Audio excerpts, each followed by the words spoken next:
tena kwa kipindi chetu cha Tamrini, ambapo hapo awali nimekudokezea kuwa tutakuwa tunaweka paruanja swala la vurugu shuleni, tukizingatia kuwa mnamo tarehe 28 mwezi Mei shule ya wasichana ya utumishi tuliweza kuwapoteza wasichana wapatao 16 kutokana na wenzao walioteketeza bweni mmoja. Na kutokana na haya tunaona kwamba tuweze kuingia undani tujue tatizo liko wapi, manake visa vya utovu wa nidhamu na vurugu shuleni vinaendelea kutikisa sekta ya elimu, huku mustakabali wa mamilioni ya wanafunzi ukisalia katika hali ya sintofahamu. Shule kadhaa zikilazimika kufungwa kwa muda usiojulikana, huku mabweni na ya mamilioni ya pesa yakiachwa majivu. Je, ni nini hasa chanzo cha hasira za ghafla miongoni mwa wanafunzi? Je, ni ukosefu wa nidhamu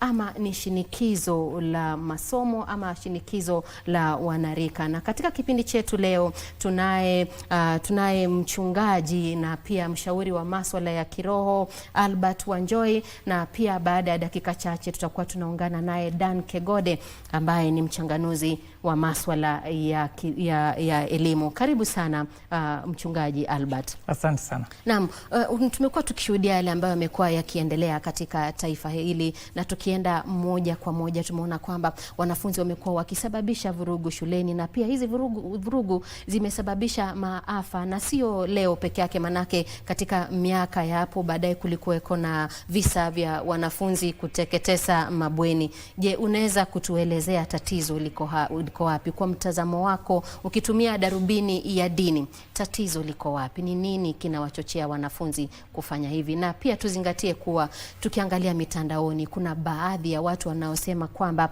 watoto wamepagawa ama wameingia katika dini zisizofaa, na wengine wanasema kwamba ni swala la kisaikolojia. Asante sana. Naweza kusema kwamba katika haya mambo watoto wameweza kuingia katika mambo mengine ambayo ni ya kiroho. Unaweza kuyaangalia kwa upande wa kibinadamu, uweze kuona kama ni mambo ya kupotozwa kwa nidhamu, lakini inahusiana sana na masuala ya kiroho, kwa sababu kuna watu ambao wanaamini ya kwamba mambo mengine, kwa mfano unaona kama wale watu ambao wanaamini Al-Shabaab wanaamini ya kwamba mtu mwingine ambaye sio wa dini yako anafaa kuuawa, na kuna wengine ambao wamejiingiza sana kwa masuala ya kiroho ambayo, kwa mfano kama usagaji na homosexuality, unakuta ya kwamba mtu ambaye anakataa vile mtoto mmoja anataka anakuwa ndui. Kwa hivyo inaingia sana katika mizizi ya kiroho na mambo ambayo yametoka kwa ushirikina. Yeah. Na umegusia swala la nidhamu, manake kuna siku mwalimu mmoja alikuwa anawazungumzia walimu, akawaambia kwamba watoto wana sura tofauti. Kuna watoto ambao wana sura ambao wanaonyesha wazazi, ukiangalia huku kuna sura ambao wanaonyesha marafiki zao, na pia kuna sura ambao wanaonyesha kule kanisani na misikitini, na pia hao wazazi kuna wale wamejaribu kuwapa nidhamu watoto wao na kuwaelekeza katika njia zisizofaa. Na kwa hivyo mtoto anapofanya kosa kama wale ambao waliweza kuteketeza hilo bweni katika shule ya wasichana ya utumishi, wengi wameweza kuwakashifu wazazi sana, lakini kuna wazazi wanasema kwamba huyu mtoto mimi nimemlea vizuri, nimejaribu liwezalo, lakini akifika mahali kama shuleni anakuwa na tabia tofauti. Je, ushauri wako ni upi ama mtazamo wako ni upi kuhusiana na swala hili? Ushauri wangu ni kwamba tukiwa wazazi tuwe tunaombea watoto wetu, kwa sababu kuna mambo ambayo yanapita. Kwa mfano, unaweza kulea mtoto vizuri kuanzia akiwa mdogo, lakini akifika umri wa kuwa anaenda labda shule za kulala ama boarding school, anakutana na wengine, anatangamana na wengine ambao wataweza kumu-influence tabia zingine za kigeni. Na pia kuna simu kwa mitandao. Unaweza kukuta mtoto anakaa kwa simu mara mingi, ako kwa social media. Kwa hivyo kuna mambo ambayo anachukua kutoka huko ambayo yanatoka kwa mtu mwingine, ako na mambo mengine ambayo anapata. Kwa hivyo vile tunaweza kufanya ni kuombea watoto wetu sana na kukaa na wao na kuweza kuwaelewa na kuwa karibu na mtoto, kwa sababu kuna wazazi ambao wakilipa school fees, wakilipa pesa ya shule, wanajua wamemaliza kazi yao. Lakini pia ni vizuri kuwa na wakati na mtoto, anaweza kukufungulia moyo, akwambie ako na shida. Kwa mfano, kuna watoto ambao wanaenda wanakutana na wengine ambao wanawanyanyasa. Huyo mtoto wewe hauna muda, labda uko very busy katika kazi ya kutafuta. Kwa hivyo wakati anataka kukuambia kitu, anakuambia sitaki kurudi hiyo shule, hutaki kumsikiza. Kwa hivyo hiyo kitu inakuwa ndani yake mpaka inafika kiwango ya kwamba anaweza kufanya kitu ndio aweze kushika your attention. Naam. Yeah. Na mtazamaji, unaendelea kutazama runinga ya KBC Channel 1, na kumbuka kutufuatilia kwenye mtandao wetu wa YouTube, mtandao wetu wa X @KBC Channel 1, na pia mpenzi mtazamaji, unaweza pia kutufuatilia katika tovuti yetu ya KBC. Na jinsi nilivyokuarifu ni kuwa Dan Kegode ambaye ni mchanganuzi wa masuala ya elimu ameungana nasi, na tutakuwa tunazidi kuweka paruanja masuala ya vurugu shuleni. Na tukumbuke kwamba kutokana na hizi vurugu shule kadhaa zimeweza kufungwa, ikiwemo shule ya upili ya Loreto kule Limuru, pia shule ya wasichana ya Naivasha imefungwa hivi majuzi, na pia shule ya wasichana ya State House, pia shule ya upili ya Maranda ambapo ilikuwa imefungwa hapo awali, na sasa vijana watakuwa ama wanafunzi hao watakuwa wanarejea shuleni weekend hii, na pia shule ya Moi Forces Academy kule Lanet. Hili ni ile swala ambalo ni donda sugu katika sekta ya elimu na taifa nzima kwa jumla. Naam, karibu sana Bwana Kegode. Asante zaidi. Asante sana kwa kufika. Poleni kuchelewa. Naam. Tumekuwa tukishuhudia mawimbi haya ya vurugu shuleni yakijirudia kila mara. Je, unaweza kutuelezea ni nini tutafanya ndiposa tuweze kutatua tatizo hili, wewe ukiwa mchanganuzi wa masuala ya elimu katika taifa hili? Michafuko na hali ya usumbufu shuleni imeweza kuwa donda sugu katika taifa letu. Kufahamika kwamba si masomo tu ambayo yanaharibika, bali pia maisha kupotezwa, ndoto ambazo wengi wameweza kuzionea kwamba wanaweza fanikiwa, wanaweza kuzipoteza. Kwa hivyo ni jambo ambalo lazima tuliangalia kwa undani zaidi, kwa kwamba shida yatokea wapi na solution lipi. Kimsingi ningesema kwamba nidhamu imechangia, pia hali ya malezi pia hapa na pale, na pia hali inayoitwa pia pressure, ile shinikizo kati ya wanarika wenzao. Kwa hivyo imekuwa janga nzito zaidi ambalo lazima tuliangazie kwa ndani, na kila mshikadau achukue nafasi yake, kwa maana washikadau tuko wengi. Mwalimu ni mshikadau, mzazi ni mshikadau, taasisi tofauti za kielimu ni washikadau pia, ili tukaweze kupata kuona kwamba suluhisho litakuwa vipi. Ni hivi majuzi nilikuwa nakupia wabunge kwa wameweza kuzungumza kuhusu kulilenga swala hili nzito la shule la mabweni. Tuone kama je, ni shule la mabweni ambalo linachangia zaidi mioto shuleni na vifo shuleni, ama kuna shida nyingine inachangia. Naam, tukisalia kwako bado wewe Bwana Kegode, ni kwamba kulingana na ripoti iliyosasishwa ya mwaka 2024 ya shirika la kitaifa la takwimu, kuna takriban shule 4,000 za mabweni hapa nchini, na kuna mjadala unaoendelea katika mitandao na katika mikao tu ya watu mbalimbali hata kule nyumbani, wakipendekeza kuwa shule za mabweni ziweze kutiwa marufuku. Lakini pia tunaona kuna watoto ambao wataathirika sana, manake katika shule ama katika shule za mabweni, hapo ndipo usalama upo, na pia kuna wale ambao wataweza kusalia kule vijijini, ambapo unapata kwamba labda shule za kule hazijaweza kukuwa na uwezo kamili na vifaa vyote vya kuweza kuwasaidia kusoma. Je, mtazamo wako ni upi Bwana Kegode? Lazima tuangalie historia ya shule la mabweni ilianzia wapi. Kwangu mimi ni swala la kikoloni la zamani zaidi, ambao tuliweza kulishikilia kama Wakenya ama Waafrika, na tumeweza kulifanya kuwa ni chombo cha kulea mtoto. Ya kwamba mtoto akifika miaka 14 ama 12 lazima apelekwe shule ya mabweni ili akaweze kufanya vizuri katika masomo. Lakini katika asilimia kubwa tumeona kwamba shule za mabweni zimeweza kuchangia mojawapo ya shida ambazo za kuwa kwamba ni shida za kitaifa. Watoto kufia shuleni, rasilimali za shule kuweza kuharibika. Kwa hivyo lengo kubwa ni kwamba tufuatilie swali moja: je, shule la mabweni linachangia suluhisho ama lazidisha shida? Hapo ndipo tufuatilie swali kubwa zaidi: je, tunasuluhisha ama tunaharibu zaidi? Mara tumefika sasa hivi, lazima tuangalie jinsi tunaweza ratibu shule za mabweni. Kwa mfano, ikiwa bweni letu linabeba watu 100, kwa nini libebe watu 200? Na ikiwa wanafunzi katika shule mabweni ndio utovu wa nidhamu unazidishwa, kwa nini basi tuzifanye ya kwamba ziwe nusu bweni, nusu kwenda na kurudi? Tuanze kuangalia mbinu za kuweza kupunguza hii dhana. Acha niseme kwamba dhana potovu kuhusu shule za mabweni ambalo limeweza kuingia Wakenya ama sisi wa Afrika kuona ya kwamba limekuwa ndio suluhisho la pekee la kulea mtoto. Ndivyo. Naam, ukizungumzia hilo swala pia kuna swala la kiboko shuleni, mchungaji Albert. Hilo swala liliweza kuharamishwa shuleni. Dio. Na pia we kama mchungaji, Biblia inatuambia kwamba tufanye nini? Ukiweka kiboko kando, Dio, basi unamharibu yule mtoto. Na pia kuna methali inasema mchelea mwana kulia hulia yeye peke yake. Je, unaona kwamba kiboko kirudishwe? Manake pia kikirudishwa, kikirejeshwa shuleni kuna madhara yake, manake kuna walimu wanaopiga watoto sana hadi wanawaua. Kwa mtazamo wangu ni kwamba kiboko inasaidia ikiwa inatumiwa kwa kiasi. Isiwe ni kama ikiwa too much. Ikiwe sasa kiboko inasaidia kuonyesha mtoto ya kwamba amekosea. Sababu mtoto akijua ako na haki zake na hata akifanya hivi hakuna chenye atafanyiwa, hiyo inampatia inampatia encouragement, inamuongezea nguvu ya kufanya kitu akijua hakuna kitu atafanyiwa. Kwa hivyo kiboko upande mwingine, nidhamu imeenda chini sana kwa sababu ya kuchukua western cultures tunazileta katika taifa letu.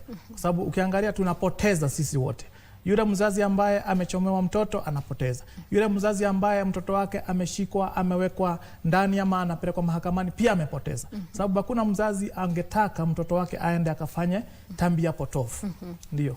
Naam, na tukizingatia swala la kiteknolojia, Bwana Kegode, naona kwamba siku hizi watoto wanaweza kupata jumbe kutoka kwa mitandao ya TikTok, WhatsApp, Facebook na kadhalika. Na pia tukiangazia yale mambo ambayo tumeyashuhudia baada tu ya shule ya utumishi kuweza kupatikana ama mkasa wa moto kuweza kutokea katika shule ile, tumeona kwamba watoto wengi ama shule nyingi zimeweza kufungwa kutokana na vurugu. Na hii ni kutokana na zile habari sana zilizopatikana, wakitazama mtandao wa Twitter, wakiona TikTok, wanaona wenzao wamechoma shule, basi wanapata hamasa ya kufanya ya kuleta vurugu shuleni. Je, ushauri wako ni upi? Lazima tuwe na mbinu kabambe ya kuweza kuratibu udukuzi katika mtandao and blogging, ama kuweza kuhamasisha jamii na kuweza kufundisha jamii. Shida kubwa ya nchi yetu ni kwamba kila mtu kwa mtandao, na lote lifanyike hapa sasa hivi kwa sekunde zifuatazo kutoka katika mtandao. Kwa hivyo mtandao umeweza kutumika vibaya katika swala hili nzima la migomo shuleni. Hivyo kwamba unapata shule zinaweza kugoma kutokana nini? Ile kuathirika kutokana na ujumbe katika mtandao. Sasa hivi mchana hivi shule ya upili Alliance imeweza kufungwa. Sababu gani? Zile habari ambazo ziko katika mtandao zimeweza kuwafanya kuona kwamba tumebaki peke yetu. Si tufanye tufanye. Kwa hivyo lazima tuwe na mbinu kwamba kuweza kuratibu matumizi ya teknolojia na mitandao katika jamii yetu. Si kwa mashule tu, hata katika nafasi za makanisa, nafasi za kulea, mahali pa kazi, mahali pa kujumuika, mtandao kidogo umeweza kupanda mbegu ambayo mara mingi inaathiri, haifanikishi bali inaathiri. Ndivyo. Na mchungaji, hapo awali tulikuwa tumegusia swala la wazazi. Mzazi anajaribu kumrekebisha mtoto, lakini mtoto harekebiki. Wanasema kwamba samaki mkunje angali mbichi, lakini kuna samaki wengine hawakunjiki. Sasa kwa hivyo huyu mzazi, tukiangalia katika hususan hili swala la shule ya utumishi, wazazi ndio wameweza kulaumiwa pakubwa, na pia katika visa vingine vya vurugu katika shule kadhaa. Je, ni ushauri gani utampa huyu mzazi? Manake amejaribu kila aliwezalo. Kwa mfano, hawa wazazi ambao wanafunzi wao wameweza kuzuiliwa kwa sababu waliweza kusababisha tukio ama waliweza kuwasha moto katika bweni moja la shule ya utumishi. Huyu mzazi, wewe kama mchungaji, unampa ushauri upi? Mimi naweza kumpa ushauri wa kiroho kwa sababu hapo ndipo nimesimamia ya kwamba wakati ukiwa mzazi unakabidhi mtoto wako kwa Mungu kwa maombi, unamshauri, unapata wakati wake wa kuongea naye, kwa sababu vile anaweza kurespond ndivyo utaweza kuona tabia ngeni zikichipuka. Unaweza kujua mtoto wako tangu ulianza kumlea, na kila mzazi anamfahamu mtoto. Kwa hivyo akianza tabia ambazo ni kidogo, ni ngeni kidogo, utaanza kunotice hapa kuna kitu kinaendelea. Kwa hivyo wakati huo pia unaweza pia kumuombea bado ukimtazama, na ukiona kwamba kuna mambo ambayo ni tofauti, unaweza kumuitia mshauri. Kwa sababu wakati mwingine watoto wanaweza kukuzoea kama mzazi. Kwa hivyo unaweza kumuitia mshauri, akaweza kuongea na yeye na ukaweza kujua shinda iko wapi kabla shinda ienee sana. Ndio. Na Bwana Kigode, tukipiga darubini kando na shule ya utumishi, mwaka 2024 shule ya Endarasha Hillside, ambapo wanafunzi kadhaa walifariki, wanafunzi 21 kutokana na bweni kuteketea. Pia kulikuwepo na shule ya Moi Girls Nairobi, ya upili ya Moi Girls ambayo iliteketea mwaka 2017, Asumbi Girls mwaka 2012 ambapo wasichana 4 walipoteza maisha, na ile ambayo ilikuwa mbaya zaidi ya Changuli Boys Secondary School ambayo ilikuwa katika kaunti ya Machakos mwaka 2027, wavulana 67 waliaga dunia, na pia shule ya Bombolulu mwaka wa 1998 wasichana 56 walifariki. Na kutokana na haya kumekuwepo na kamati ambazo zimekuwa zikibuniwa ambazo zilibuniwa kutoa mapendekezo ya nini kinachofaa kufanywa shuleni, lakini bado haya mapendekezo hayajaweza kutekelezwa. Tatizo liko wapi? Hajatekelezwa kikamilifu. Kwa mara mingi tunasema kwamba kuna ile ulegevu ya kuweza kufuatilia yale mapendekezo ambazo kamiti hizi ambazo zimetengenezwa kuweza kufuatiliwa. Kwa mfano, ripoti hizi zipo katika ofisi za kiserikali, katika Wizara ya Elimu wana ripoti hizi, zile ofisi za Quality Assurance Education wana ripoti hizi. Kwa hivyo utekelezaji tu mara mingi inakuwa ni changamoto. Hata pia washikadau ambao ni wamiliki wa shule hizi, wakurugenzi wa mashule, walimu wakuu, mara mingi pia hawafuatilizi kanuni ambazo tunaita quality standards, kuhakikisha kwamba kama ni shule la bweni inabeba wanafunzi wangapi, milango inakaa vipi, shule la bweni, kwa hivyo ule matron unafaa kuwa ngapi. Kwa hivyo ile tu ulegevu ambao umeweza kuanza katika ofisi za kiserikali hadi kwa ule msimamizi wa mwisho pale chini katika shule hili la bweni. Kwa hivyo ni kusema kwamba lazima turejelee kufuatilia yale maoni ambayo yanaweza kutolewa, kuhakikisha kwamba shule ziwe mahali salama. Ikiwa shule iwezi kuwa salama, kwa hivyo wapi kutakuwa na usalama? Ikiwa mwanafunzi akiwa darasani hayuko salama, je, ni wapi anaweza kuwa salama? Kwa hivyo sheria zipo, sheria nzuri za kiusalama ambao ziko za urafiki zaidi, ambao tukiweza kuzifuatilia vizuri, washikadau wote, serikali si serikali peke yake, washikadau wote tutaweza kufanikisha. Umezungumza kuhusu shule fulani kule Nyeri, umri wa mtoto ulikuwa mdogo katika shule ya mabweni. Shule zingine zimeweza kujaa kuliko kiasi. Walimu kupata ujumbe wa kwamba kuna fujo zinakuja, hawachukui hatua. Kwa hivyo na kwamba kuna ile utepetevu katika hali ya kufuatilia usimamizi wetu, kuhakikisha kwamba usalama unaimarika. Kwa hivyo tushikane, tufuatilie mawazo haya, tuyatimilize, tuyatumie, tufanye kwamba shule iwe mahali salama kwa watoto wote katika nchi ya Kenya.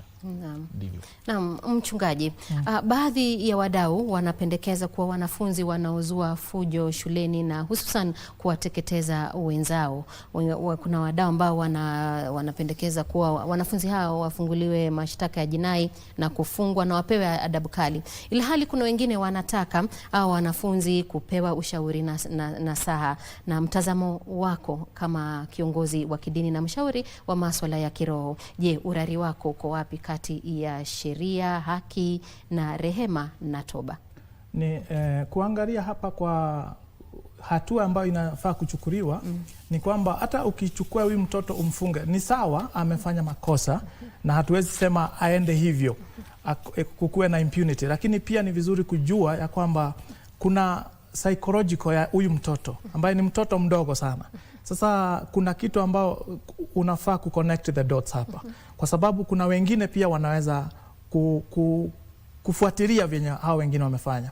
Kwa hivyo ile mimi ningetaka ni kwamba bali na kuwachukulia hatua, kwa sababu pia ni vizuri kuwa na sheria, kufuata mkondo wa sheria, pia wafuatwe kwenye labda wamefungiwa mahali, wazungumziwe, waweze kubadilishwa ndani ya saikolojia zao, kwa sababu mtu akifika kiwango ya kuchukua petroli achome ni kumaanisha ashabadilika. Kwa hivyo ukimbadilisha ndani ya saikolojia yake ama akili yake, ataweza kuanza kurekebika na ataanza kutoka kwa upande mbaya akikuwa mtu mzuri, kwa sababu mui huwa mwema. Huwa mwema. Yeah. Naam, mtazamaji, pale ulipo najua kwamba umekuwa ukifuatilia yale ambayo yamekuwa yakitukia na pia umekuwa ukitufuatilia kwenye runinga yetu ya KBC Channel 1 tukizungumzia tu swala la vurugu shuleni, na hapa tumekuwa naye mchungaji Albert Wanjohi pamoja na Dan Kegode ambao amekuwa wakizungumzia swala hili. Dan Kegode ni mchanganuzi wa masuala ya elimu,